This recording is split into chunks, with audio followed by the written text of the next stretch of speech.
High viewers, இன்றைக்கி நான் உங்களுக்கு சிறுதானிய மாவில் உப்பில்லாத கொழுக்கட்டை செஞ்சு காட்ட போகிறேன். அதுக்கு நான் வரகு, சாமை, குதிரைவாளி, சோளம், உளுந்து இது எல்லாம் கலந்த மாவில் நல்லா சுடு தண்ணி ஊற்றி அதை நல்லா இப்படி பிசைஞ்சு எடுத்து அதுலேருந்து சின்ன சின்ன உருண்டையாக உருட்டி அதை எடுத்து வச்சுக்கோங்க.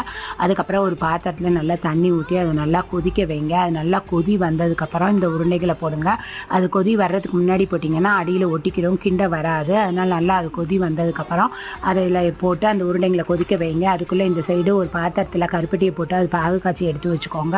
இங்கே நல்லா உருண்டை நல்லா கொதிச்சு நல்லா வெந்து வந்தவும் அதை ஒரு பாத்திரத்தில் எடுத்து வச்சுட்டு அந்த தண்ணியை வேஸ்ட் பண்ணாமல் அதில் நம்ம ஏற்கனவே பாகு காய்ச்சி வச்சுருக்க கருப்பட்டியை வடிகட்டி அதில் ஊற்றி அதை நல்லா கொதிக்க விடுங்க. இது நல்லா பாயசம் மாதிரி சாப்பிட்றதுக்கு நல்லா டேஸ்ட்டாக இருக்கும். அது நல்லா கொதி வரட்டும். அதுக்குள்ளே ஒரு பாத்திரத்தில் நெய் ஊற்றி அதில் தேங்காயையும் பாதாமியும் போட்டு அதை நல்லா கொதிக்க வச்சு அதை இந்த பாயசத்தில் ஊற்றி குடிச்சிங்கன்னா இது சாப்பிட சூப்பராக இருக்கும். இதுக்கு நீங்கள் தொட்டுக்கிட்ட தேங்காய்ச்சல் வச்சுக்கலாம்.